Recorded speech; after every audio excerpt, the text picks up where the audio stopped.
우리는 그들과 작별하고 배를 타고 곧장 항해해서 고스에 도착하였다.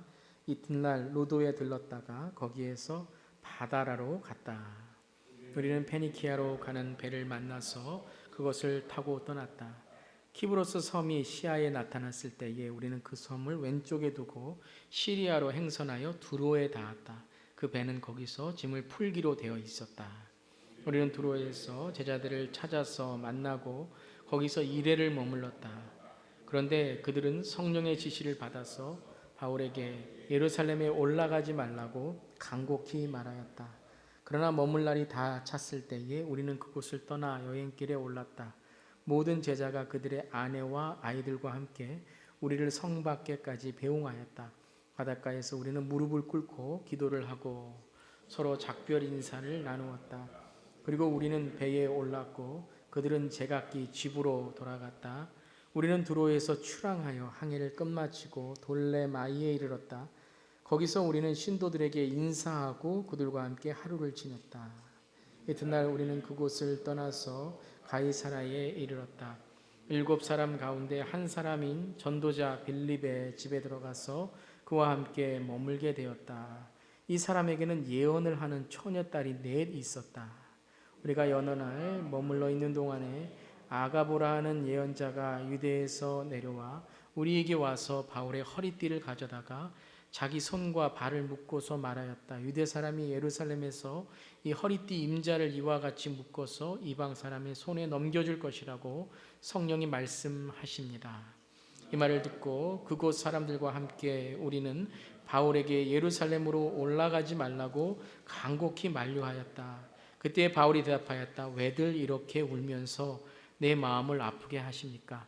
나는 주 예수의 이름을 위해서 예루살렘에서 결박을 당할 것뿐만 아니라 죽을 것까지도 각오하고 있습니다.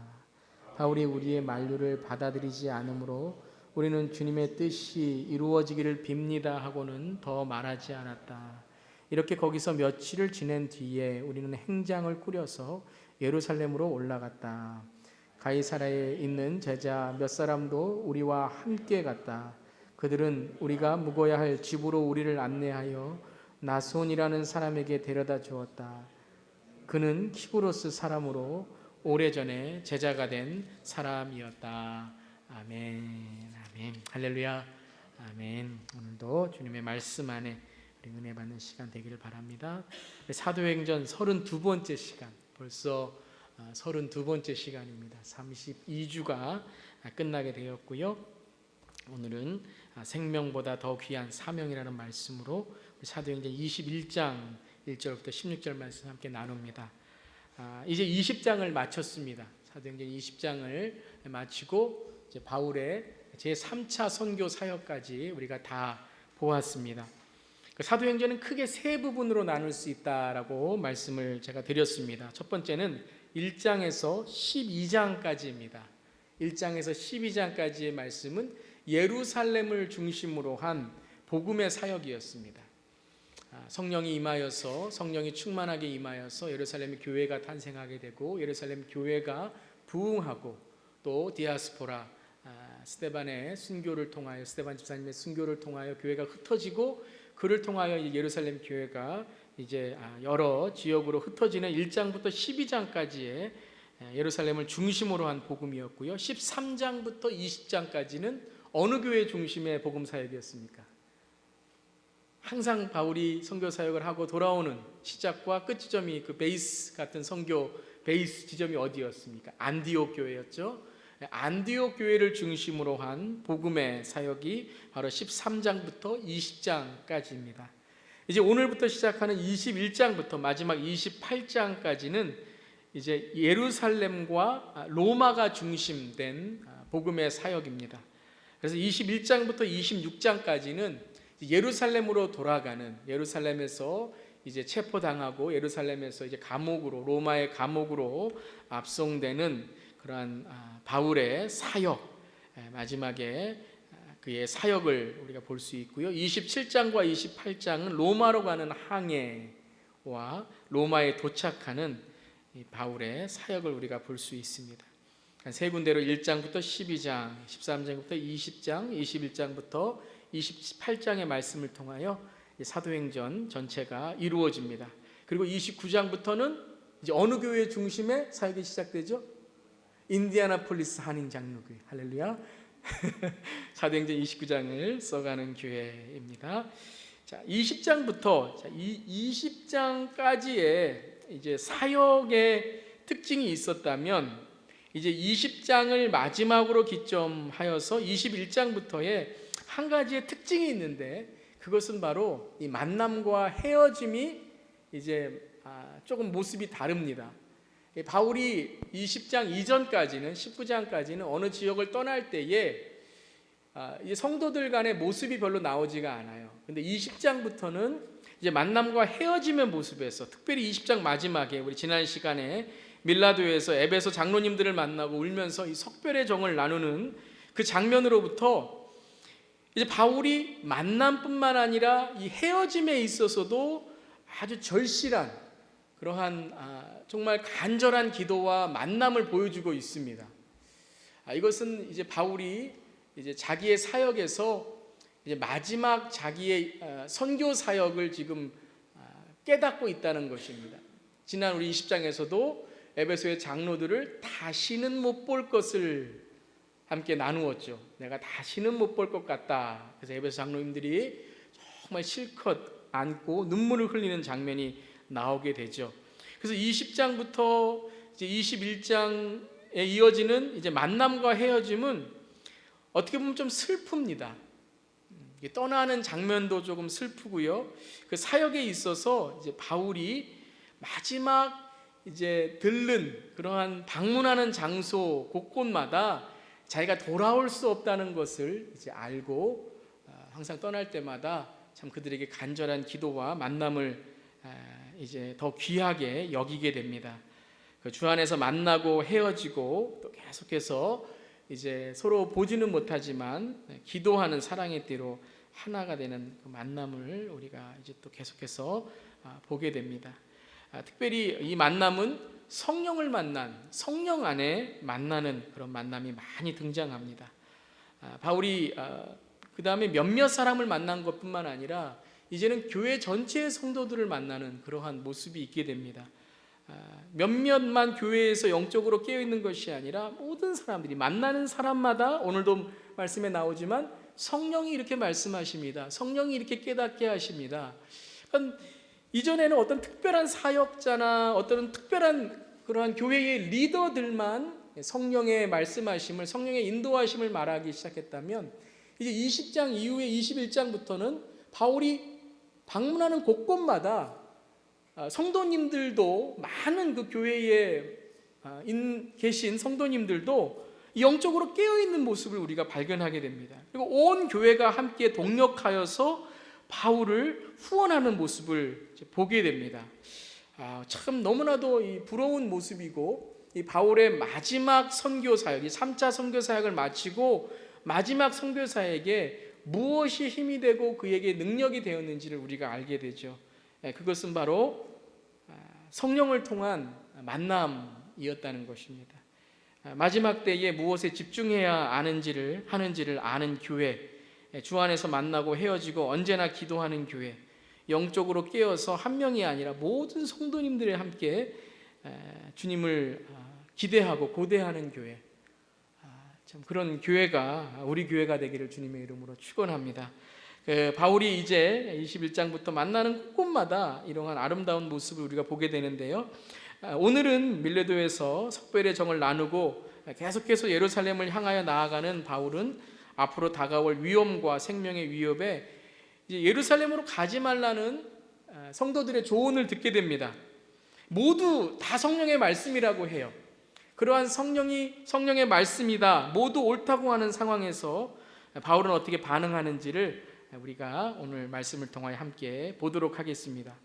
오늘 교재 뒤에 보시면요, 지도가 있습니다.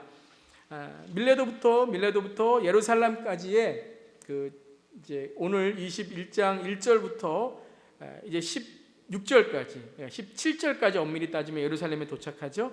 그래서 1절부터 3절까지는 밀레도, 고스, 로도, 바다로 바다로는 말은 바다로 간다는 말이 아니고요. 도시 이름이 바다로예요.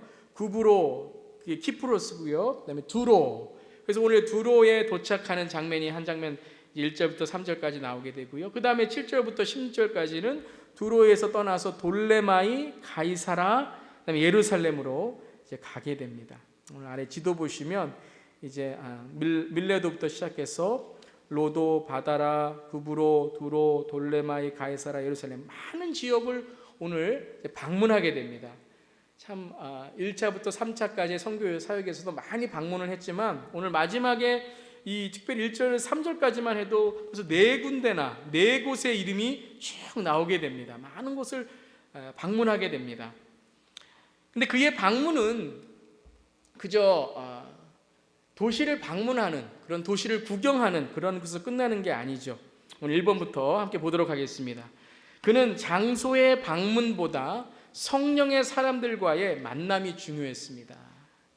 어느 곳에 가서 어느 도시를 방문하고 어느 도시를 구경하고 어느 도시에 가서 내가 이 도시에 경험을 했다는 것이 바울의 지금 삶의 목적이 아닙니다. 여행의 목적이 아닙니다.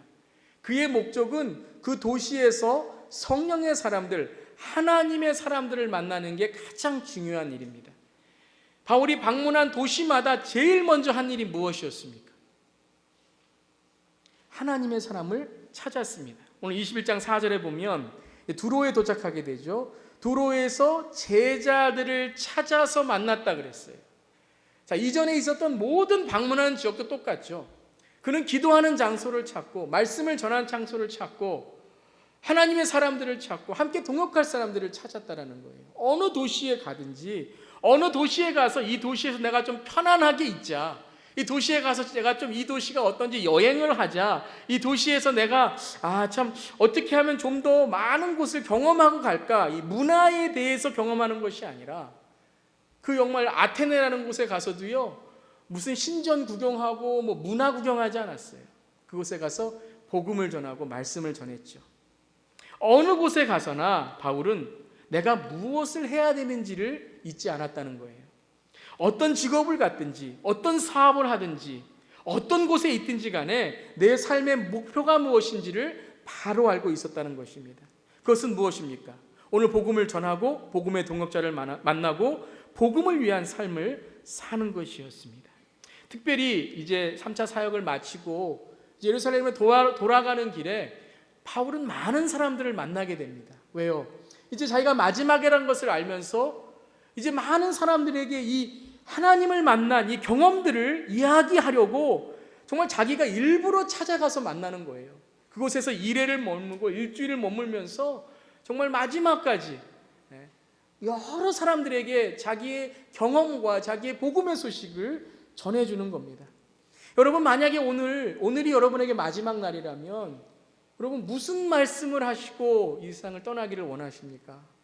정말 우리가 오늘 내가 오늘 하루를 산다면 내가 어떤 삶을 살고 정말 주님을 만날까 한번 고민해 보았으면 좋겠습니다. 바울은 마지막 예루살렘으로 가는, 아마 본인이 알았을 거예요.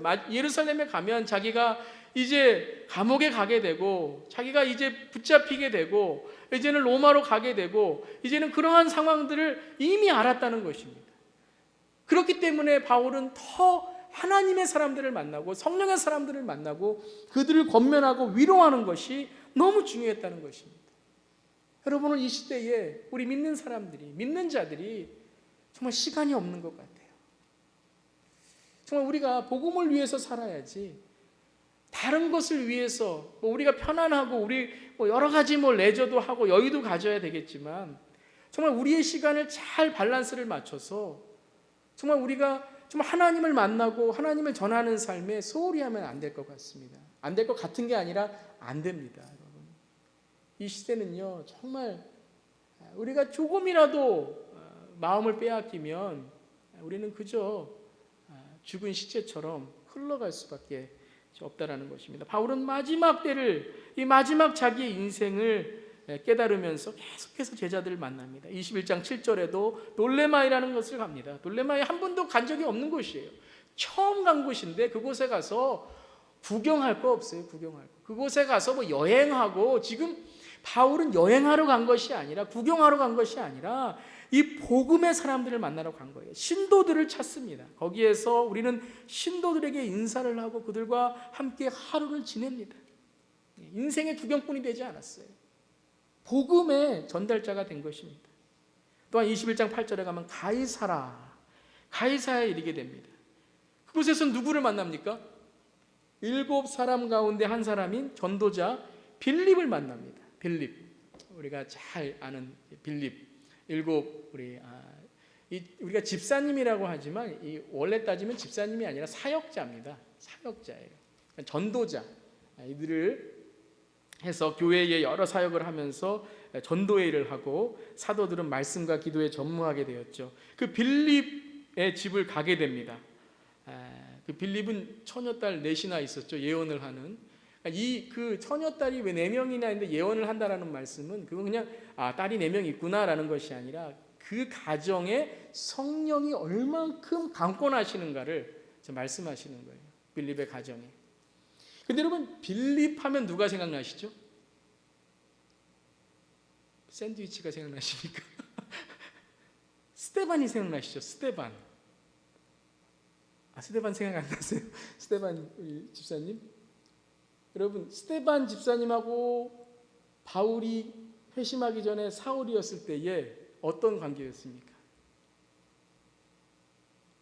기억이 안 나세요? 내일 아니니까 이거 상관없다 하시는 거예요. 스데반을 돌에 쳐서 죽일 때에 앞장섰던 사람이 사울이에요. 바울이에요. 바울이 가이사라 지방에 갔는데요, 빌립이 거기 지방에 있다고 들었습니다. 바울의 마음이 어땠을까요? 자기가 해야 될 일이 있습니다. 그것이 무엇입니까? 저는 이렇게 생각합니다. 그가 빌립한테 가서 제일 먼저 해야 될 일은, 나는 예전에 예수를 핍박하던 자였습니다. 그런데 내가 예수님의 은혜로 이렇게 변화되게 되었습니다. 그러면서 그와 함께 머물면서 자기의 인생에 자기의 하나님이 인도하신 이야기들을 쭉 하게 되는 거죠. 여러분, 마지막 만나야 될 사람 있으시지 않으십니까? 여러분의 인생에서 이 사람은 그냥 안 만나고 그냥 하나님 만나러 갔으면 좋겠는데, 하나님께서 어떤 시간을 주셔서 그 사람을 만나게 하십니다. 근데 선택은 나의 것이에요. 가이사랴 지방에 갔을 때 그냥 그곳을 지나칠 수 있었지만, 바울은 어떻게 했습니까? 그곳에 가서 머물게 됩니다. 빌립을 만나게 됩니다. 그리고 오늘 말씀의 8절에 보면요, 빌립의 집에 들어가서라고 합니다. 이 집에 들어간다는 단어는 성경에서 만났다는 의미만이 아니라 그와 교제한다라는 의미입니다. 그의 삶 속에서 자기가 들어간다는 의미가 있는 것입니다. 예수님이 문 밖에서 문을 두드리는데 그 문을 열고 예수님이 우리의 마음 영접하면 그와 더불어 먹고 오라고 하잖아요. 문을 연다는 것, 집에 들어간다는 것은 방문했다는 의미가 아니라 그가 자기의 인생에서 마음이 닫혀있는 어떤 것을 열었다는 것입니다. 바울은 마지막 자기의 인생에서 만나야 될, 천국에 가서 스데반 집사님을 만나기 전에 만나야 될 빌립 집사님을 찾아갔다는 거예요. 여러분, 복음은 그저 내가 은혜를 알고 용서를 안다는 게 아니라 내가 정말 용서해야 될 사람이 있습니다. 하나님이 나를 용서했으니까 다른 사람이 나도 용서해 주겠지가 아니라 내가 용서하고 용서를 구해야 될 사람이 있다는 거예요. 우리가 또 알잖아요. 나중에 바나바와 만나서 화해하고 마가를 데려오라. 바울은요, 복음을 살았던 사람입니다. 복음을 그냥 지식으로 너희들 용서해라 라는 것이 아니라 그는 마지막까지 내가 용서해야 될 사람, 찾아가야 될 사람, 성령의 사람들과의 만남, 용서, 이러한 인생을 살았다는 것입니다. 여러분, 절대 인생의 구경꾼 되지 마십시오. 여러분, 천국의 구경꾼 됩니다. 인생의 구경꾼이 되지 마시고 복음을 살아가는 복음의 전달자가 되시기를 바랍니다. 2번은요, 나의 생명보다 주님의 이름을 위한 사명이 중요했습니다. 자, 오늘 말씀 우리가 읽어보면 이러한 만남 중에 여러분 그런 경험 하신 적 있습니까? 이게 성령의 말이 성령의 깨달음이라고 하는데 모든 사람이 다 성령의 깨달음이라고 해요, 교회에서. 그런데 의견이 충돌을 합니다. 다 옳은 말이에요. 이거 다 옳은 말이고 다 좋은 말인데 성령의 지시라고 하는데 내가 지금 하려는 것을 막고 있는 거예요. 그런 일도 여러분 한번 경험해 보신 적 있습니까? 내가 무엇을 하려고 하는데 어떤 사람이 와서 이게 성령의 말이라 그러면서 하면 안 됩니다 라고 반응한다는 것입니다. 그런데 그것이 나에게 어떤 것이냐면요, 그것이 더 나은 거예요. 내가 생명을 유지할 수 있고 내가 좀 더 편안할 수 있고 할 수 있는 그것입니다. 그리고 이전에 그렇게 했었고요. 바울이 위험할 때 도망가기도 했지 않습니까?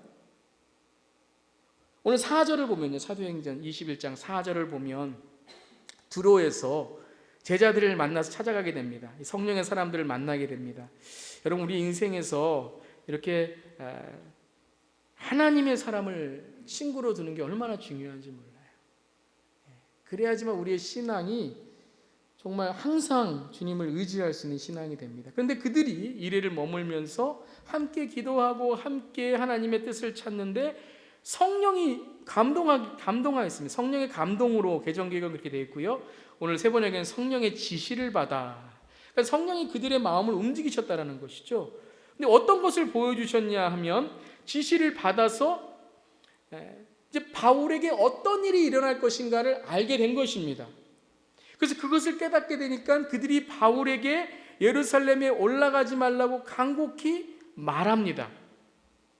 자, 바울이 지금 예루살렘에 가려고 하는데 성령이 나에게 말했다 그러면서 예루살렘으로 올라가지 말라고 그러는 거예요. 자, 한 번 그랬습니다. 그러면 좀 더 기도해 봅시다. 그러고 그곳을 떠날 수 있어요. 그래서 5절에 보면 한번 기도해 봅시다. 네, 제가 한번 기도해 보겠습니다. 그리고 함께 기도하고 작별을 했어요. 그런데 이제 가이사라라는 지방에 도착했습니다. 빌립의 집에 가게 되었죠. 근데 거기 아가보라는 사람을 만나게 됩니다. 아가보. 이 아가보는 처음 만나는 사람이 아닙니다. 15년 전쯤에 사도행전 11장 27절부터 29절에 보면요, 예언자 몇이 예루살렘에서 안디옥에 내려오게 됩니다. 그때 이 아가보라고 하는 예언자가 오게 되는데요, 성령의 감동을 받아서 온 세계에 큰 기근이 들 것이라고 예언을 했던 사람이에요. 그 기근이 글라우디오 황제 때에 들었고, 그래서 제자들은 각각 자기 형편에 따라 몫을 정하여 유대에 사는 신도들에게 구제금을 보내기로 결정하였습니다. 여러분, 이 말씀이 왜 중요하냐면요, 지금 바울이 예루살렘으로 가는 목적 중에 하나가 무엇이냐면요, 이 구제금을 예루살렘 교회에 전달하기 위함입니다. 복음을 전하는 것뿐만 아니라 이 예루살렘 교회를 위한 헌금을 가지고 가는 거예요. 그런데 이 아가보 예언자가 오늘 가이사라에서 11절에 보시면요, 바울의 허리띠를 가져다가 이제는 보여주는 거예요. 내가 이런 환상을 봤다 그러면서 보여주는 거예요. 그 허리띠를 가지고 가서 자기 손가발을 묶어서 유대 사람들이 예루살렘에서 이 허리띠 임자 바울을 이와 같이 할 것입니다, 이방 사람에게 넘겨줄 것입니다 라고 성령이 말씀하셨습니다 라고 이야기를 해요. 두 번이나 성령의 지시라고 이야기를 합니다. 이것이 옳다. 그런데 무엇을 하라냐면요, 12절에도 가지 말라는 거예요. 간곡히 만류하게 됩니다. 여러분, 어떻게 해야 될까요? 이런 경우에 바울이 어떻게 해야 될까요? 자, 이제 바울의 반응을 우리가 보게 됩니다. 그렇지만 오늘 이 성령의 말씀은 바울이 처음 듣는 것이 아니죠. 이미 사도행전 20장 22절부터 24절에 이미 그는 이 성령의 지시, 성령의 감동, 성령의 말씀을 이미 가지고 있었습니다. 그것이 무엇이었습니까? 우리 사도행전 20장 22절부터 24절 한번 읽어볼까요? 시작. 보십시오. 이제 나는 성령에 매여서 예루살렘으로 가는 길입니다. 거기서 무슨 일이 내게 닥칠지 나는 모릅니다. 다만 내가 아는 것은 성령이 내게 일러주시는 것뿐인데 어느 도시에서든지 투옥과 환난이 나를 기다리고 있다는 것입니다. 그러나 내가 나의 달려갈 길을 다 달리고 주 예수께 받은 사명 곧 하나님의 은혜의 복음을 증언하는 일을 다하기만 하면 나는 내 목숨이 조금도 아깝지 않습니다. 바울은 이미 답을 가지고 있었습니다. 이미 자기는 예루살렘에 가서 어떤 일이 일어날 것인지를 알고 있었습니다. 성령이 왜 성도님들에게 또 아가보에게 이 바울이 예루살렘에서 가서 일어날 일들을 왜 알려주셨을까요? 왜 알려주셨을까요? 가지 말라, 그를 잡으라 라는 말일까요?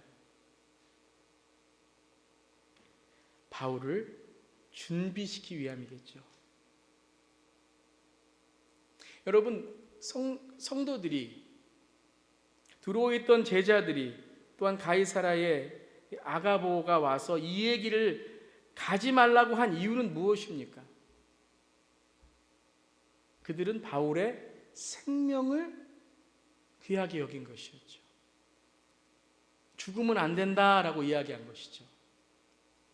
그렇지만 바울은 지금 어떤 각오를 하고 갑니까? 13절의 말씀, 사도행전 21장 13절의 말씀.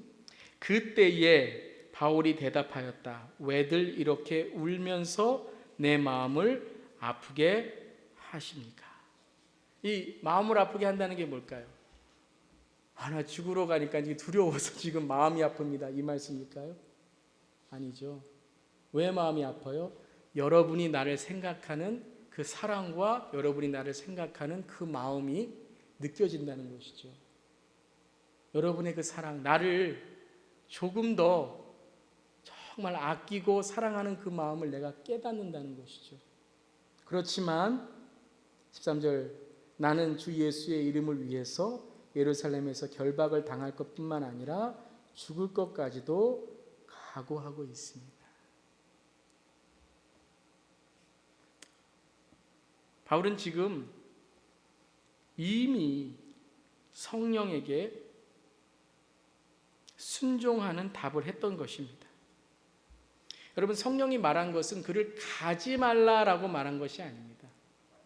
성령이 계속해서 지시한 것은 무엇인가 하면 바울에게 예루살렘에 가면 어떤 일이 일어날 것인가 것을 계속해서 확인해 주시는 것입니다. 준비하라. 준비하라. 이미 바울은 성령에 매여서 예루살렘으로 가는 길이라고 했습니다. 바울에게는 선택권이 없습니다. 그에게는 이미 선택권을 하나님께 드렸습니다. 그의 생명은 누구의 것입니까? 하나님의 것입니다. 내 목숨이 조금도 아깝지 않은 그 사명을 위해서 내가 이미 하나님께 드려진 그러한 삶이라는 것입니다. 여러분, 우리가 목숨을 걸면, 목숨을 각오하면 못할 게 없습니다. 사람 중에 제일 무서운 사람이요, 목숨을 버릴 것을 각오하고 싸우는 사람이에요. 내가 목숨 버릴 것을 내가 각오하고 살아가는 사람이 뭘 못하겠습니까? 뭘 못하겠어요? 오늘 바울이 이 성령의 음성이다라고 하는 것은 성령께서 가지 말라, 생명을 구하라는 것이 아니라 성령께서 계속해서 바울이 지금 어떤 삶을 살아야 되는지를 말씀하신다라는 것입니다. 여러분, 성령은 점쟁이가 아닙니다. 성령님은 점쟁이가 아닙니다. 성령님은 사실을 말씀해 주시는 분이 아닙니다. 어떤 일이 일어날 것이다 사실을 말씀해 주시는 분이 아니라 성령님은 하나님의 뜻이 무엇인지를 말씀해 주시는 분이십니다. 여러분, 믿으십니까? 우리가 성령의 음성을 들었다고 하는 것은 어떤 일이 일어날 거에 대한 그 사실만을 깨닫게 해주시는 것이 아닙니다. 그 사실을 통하여 하나님의 뜻이 무엇인지를 깨달아야 되는 것입니다. 그렇기 때문에 성령의 음성을 들었다, 내가 기도의 응답을 받았다라고 한 것은 끝이 아니라 It's not the end, 끝이 아니라 It's an end, 이것은 또 하나의 그리고라는 것입니다. 성령의 음성을 듣는 것은 바로 내가 하나님의 뜻이 무엇인가를 살아가는 시작점이고, 내가 기도의 응답을 받는 것은 하나님의 축복으로 내가 어떻게 살아가야 될 것인가를 고민해야 될 시점이고, 내가 어떤 성령의 은사를 받았다는 것은 지금부터 내가 주님을 어떻게 섬기고 교회를 어떻게 섬길 것인가를 생각하라는 것입니다. 성령의 지시를 주신 것들, 성령의 말씀을 주신 것들 모두 다 뭐예요? 성령께서 그에게 하나님의 뜻이 무엇인가를 거듭 확인해 주신 것입니다. 하나님의 뜻을 우리가 아는 건 너무 중요합니다. 하나님의 뜻이 어디 있을까 우리가 아는 건 너무 중요합니다. 그런데 우리는 하나님의 뜻을 몰라서 지키지 못하는 것이 아니라 하나님의 뜻이 마음에 안 들어서 지키지 못하는 것입니다. 오늘 너무나 놀라운 것은 서로 이제 부닥칩니다. 가지 말라 그러는데 바울은 갑니다. 그런데 이들은 이 거절, 이 부닥침을 통하여 분열되지 않습니다. 분열되지 않아요. 성령의 음성은요, 내가 어떤 생각을 갖고 내가 어떤 의견을 갖는 게 중요한 게 아니라는 것입니다. 때로는 내가 성령의 음성을 듣고 잘못 해석할 수 있다는 것입니다. 그걸 인정해야 돼요, 여러분. 성령의 사실을 우리가 알았지만 하나님의 뜻을 우리가 잘못 알 수 있다는 것입니다. 그렇기 때문에 무엇이 필요합니까? 계속 기도하고 계속 성령에 의지해야 됩니다. 그래서 바울은 성령에 매여서라는 말을 썼습니다. 성령에 매여서, 성령께 의지하여서 계속해서 성령의 음성을 듣는 삶을 살아간 것입니다. 여러분, 이미 우리에게는 하나님의 뜻이 있습니다. 이미 우리가 신앙의 상식만 지켜도 하나님의 뜻은요 90%는 알 수 있다고 저는 믿습니다. 이 시간에 하나님의 뜻이 무엇입니까? 수요일 저녁에 7시 반부터 9시까지 하나님의 뜻이 무엇입니까? 인디애나폴리스 한인장로교회 성도님이라면 수요일 저녁에 하나님의 뜻이 무엇입니까? 모를 수 없습니다. 아침에 일어나면 내가 크리스찬이라면, 내가 인디애나폴리스 한인장로교회 성도라면 뭘 해야 되는지 알죠. 내가 밤에 잘 때 내가 하나님의 자녀라면 무엇을 하고 잠에 들어야 되는지를 알죠. 우린 모르지 않습니다, 여러분. 하나님의 의도, 때로는 그 방법이 무엇인지 몰라서 그렇죠. 하나님의 목적은 우린 뚜렷이 압니다. 그건 내가 마음에 안 드는 거예요. 하나님은 이미 우리에게 그 뜻을 90% 이상 다 우리의 마음속에 알려주세요. 10%만 우리가 때로는 결정해야 될 일들이 있죠.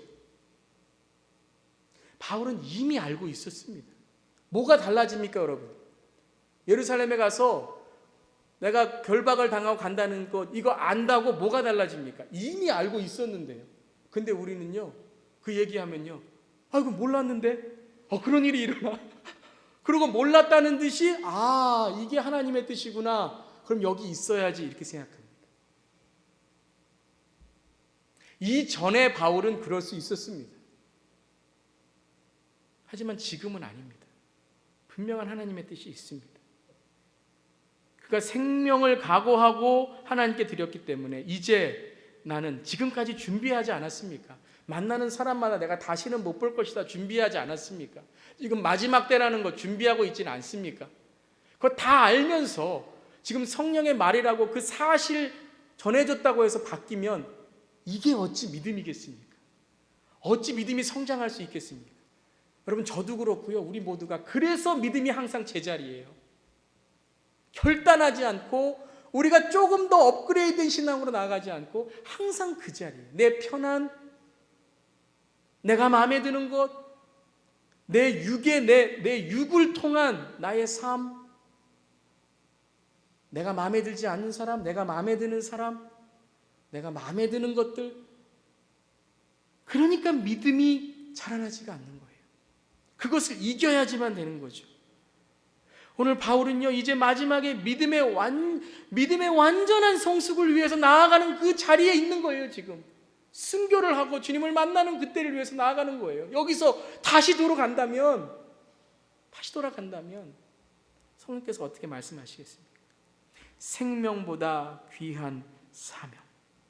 하나님의 뜻을 이미 알고 있기 때문에 사실을 아는 건 중요한 게 아닙니다. 에스더 4장 16절에 에스더가, 여러분 우리가 지금 새벽기도에 에스더를 하고 있는데요, 에스더가 처음에는요 참 믿음이 연약하고 자기가 유다인이라는 거, 유대 사람이라는 것도 이것을 어떻게 말할까 안 말할까 이것에 대해서 항상 고민했던 사람입니다. 근데 에스더가 각오를 합니다. 어서 수산에 있는 유다 사람들을 한 곳에 모으시고 나를 위하여 금식하고 사흘 동안 밤낮 먹지도 마시지도 말게 하십시오. 나와 내 시녀들도 그렇게 금식하겠습니다. 금식은 무엇입니까? 결단입니다. 그렇게 하고 난 다음에 법을 어기고서라도, 이전에 한 번도 에스더가 이런 생각을 해본 적이 없습니다. 그런데 내가 이렇게 나가겠습니다. 그러다가 죽으면 죽으리라. 모르드가 그랬죠. 이때를 위함이 아닌가. 너를 왕비로 세운 것이 이때를 위함이 아닌가 라고 말했었죠. 죽으면 죽으리라. 목숨을 각오한 에스더, 민족을 구했습니다. 다니엘과 세 친구는 어떻게 했습니까? 불 속에 던져줘도 임금님, 우리를 지키시는 우리 하나님이 우리를 활활 타는 화덕 속에 구해주시고 임금님 손에서 구해주실 것입니다. 그리 아니하실지라도, 비록 그렇게 되지 않더라도 우리는 임금님의 신들은 섬기지 않고 임금님이 세우신 금신상에게 절을 하지도 않을 것입니다. 굽어 살펴주십시오. 뭐예요? 이미 죽을 각오를 한 거예요. 하나님이 살려주시건 살려주시지 않건 결론은 달라지지 않습니다. 그리 아니하실지라도 절대 나는 임금님의 신을 섬기지 않겠습니다. 여러분, 무엇이 우리 인생에 정말 중요한 것일까요? 정말 우리가 하나님의 뜻을 아는 것이 우리 인생에 가장 중요한 것일까요? 자, 이것을 깨달았을 때에 이들은 서로 갈라진 의견에 분열되지 않았습니다. 근데 어떻게 했습니까? 3번입니다. 서로의 생각보다, 서로의 의견보다 하나님의 뜻을 함께 이루는 것이 중요했습니다. 여러분, 서로의 의견이 충돌되었을 때 바울과 성도들은 무엇에 집중하였습니까? 성령에 집중하였습니다. 그들은 이 사실, 결박한다는 사실, 아니면 자기의 감정, 자기의 의견이 아니라 이것이 하나님의 뜻인데 바울이 지금 어떻게 이룰 것인가를 집중하고 함께, 오늘 말씀에 너무 감동적인 게 뭐냐면요, 함께 갔습니다. 우리는요 이렇게 말하죠. 그게 뜻이면 가세요. 그런데 나는 가지 않겠습니다. 하나님의 뜻이면 나도 가겠습니다. 나와 의견이 다르지만 그것이 하나님의 뜻이라면 나도 가겠습니다. 나도 목숨을 버리겠습니다. 여러분, 예수님께서도 겟세마네 기도에서 이렇게 하나님께 기도하셨죠. 마가복음 14장 36절에 예수께서 이렇게 말씀하셨다. 아빠, 아버지께서는 모든 일을 하실 수 있으시니 내게서 이 잔을 거두어 주십시오. 그러나 내 뜻대로 하지 마시고 아버지의 뜻대로 하여 주십시오. 예수님까지도 내 뜻대로 하지 마시고 아버지의 뜻대로 하여 달라고 기도하셨어요.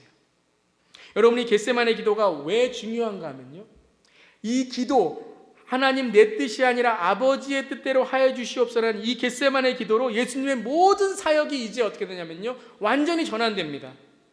이제는 예수님이 하고자 하시는 일이 아니라 이제는 하나님의 뜻에, 아버지 하나님의 뜻에 맡기는 삶을 사십니다. 이 겟세마네 기도 이후에는 기적을 베풀지 않으세요. 어떤 책망하지 않으세요. 어떤 다른 사람을 고치고 다른 사람에게 기적을 일으키는 그러한 일을 하지 않으세요.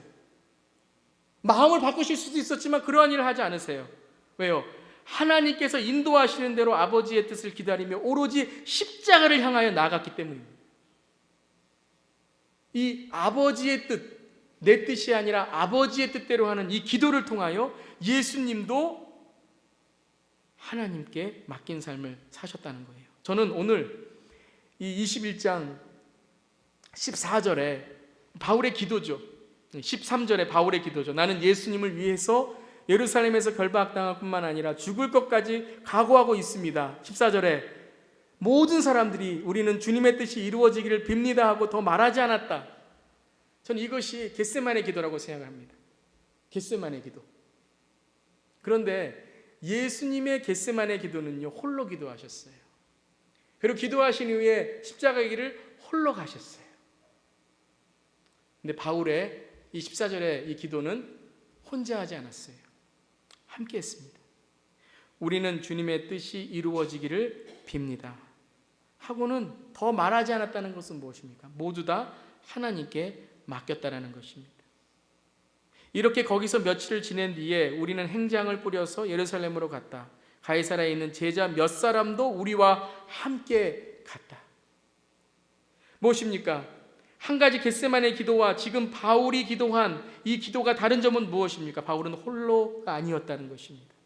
예수님은 홀로 비아 돌로로사 그 십자가의 길을 가셨지만, 외롭게 가셨지만, 이제 바울은, 우리는 이 겟세마네 기도를 할 때에 혼자 가지 않도록 주님은 우리를 내버려 두시지 않으신다는 것입니다.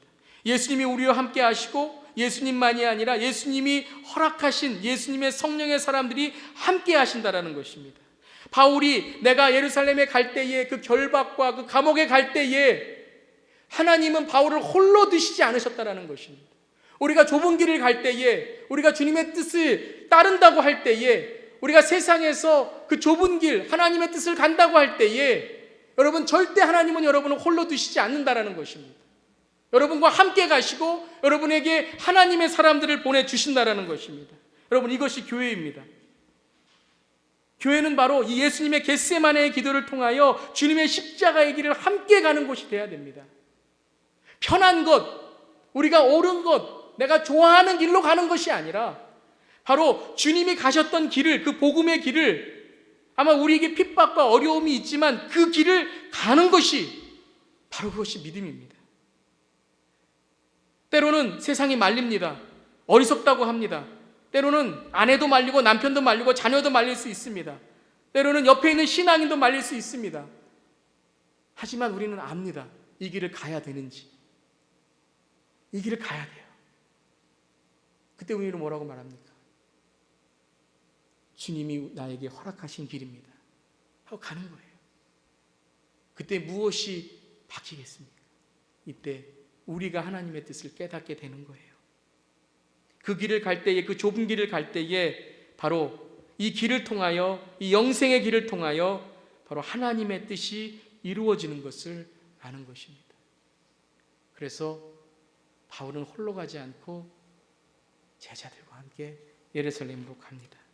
그곳에서 함께 주님의 뜻을 이루게 됩니다. 여러분, 하나님의 뜻이라고 여러분들이 결단을 하셨다면 가십시오. 그 길을 걸어가십시오. 그리고 주님께 기도하십시오. 주님, 이 길을 홀로 가지 않게 주님 함께 해주십시오. 주님께 기도하십시오. 주님, 우리 가정이 함께 가게 하여 주시옵소서. 주, 우리 교회가 함께 가게 하여 주시옵소서.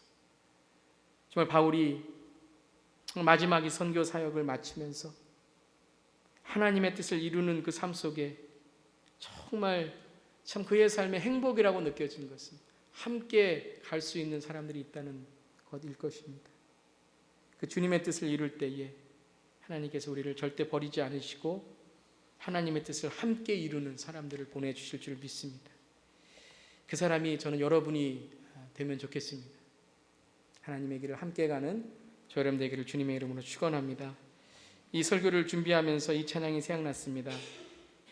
주님의 뜻을 이루소서, 고요한 중에 기다리니 진흙과 같은 날 빚으사 주님의 형상 만드소서. 여러분 삶 속에 무엇이 되기를 원하십니까? 어떤 사람을 만나기를 원하십니까? 때로는 의견이 충돌될 때에 어떤 뜻을 구하기를 원하십니까? 또한 서로의 의견 속에 무엇에 집중하며 사십니까? 주님의 형상을 만들어가는 저와 여러분 되기를 주님의 이름으로 축원합니다. 우리 찬양단 올라와 주시고요. 우리 한번 찬양한 이후에 우리 한번 기도하길 원합니다. 내 마음에 주를 향한 사랑이, 이 찬양을 부를 때에 가사를 생각하시면서요, 정말 우리가 한번 먼저 결단하기를 원합니다. 이런 상황이 왔을 때 결단하는 것이 아니라요, 어떤 어려움이 왔을 때 결단하는 것이 아니라요, 우리가 순교의 그때가 왔을 때에 결단하는 것이 아니라요, 오늘 지금 이 시간에 우리가 먼저 결단하기를 원합니다. 이미 결단한 사람은 그때가 왔을 때에 흔들리지 않는 것입니다. 어떠한 때가 오더라도, 정말 핍박과 환난의 때가 오더라도 하나님 지키게 하시고, 오늘 내 자리에 하나님의 뜻이 무엇인지 우리는 다 압니다. 그것을 위해 나아가는 우리가 되게 달라고. 우리 함께 한번 우리 찬양합니다. 내 마음에 주를 향한 사랑이. 이 찬양을 우리가 하면서 고백하는 마음으로 우리 한번 찬양하기를 원합니다.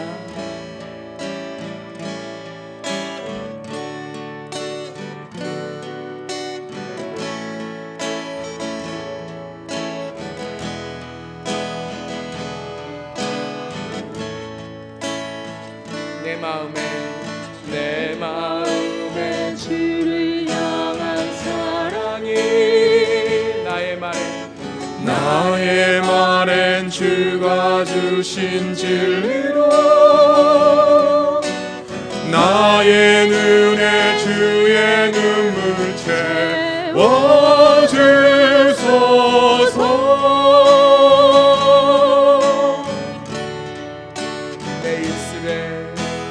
내 입술에 찬양의 향기가, 두 손에는 주를 닮은 섬김이, 나의 삶에 주의 흔적 남게 하소서.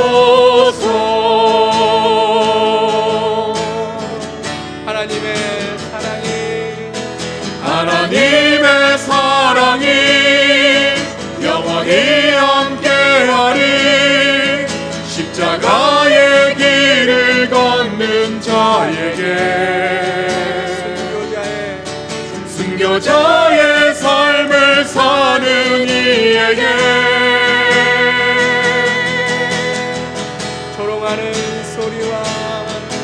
조롱하는 소리와 세상 유혹 속에도 주의 신령한 신부가 되리라. 내 생명 주님께 드리리. 다시 한번 처음 생각합니다. 나의 마음에 주를 향한 사랑이, 내 마음에 주를 향한 사랑이, 나의 말엔 주가 주신 진리로, 나의 눈에 주의 눈물 채워주소서.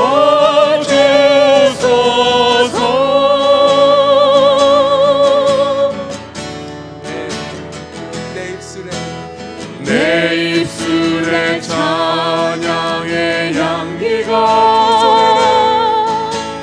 두 손에는 주를 닮은 섬김이, 나의 삶에 주의 흔적 나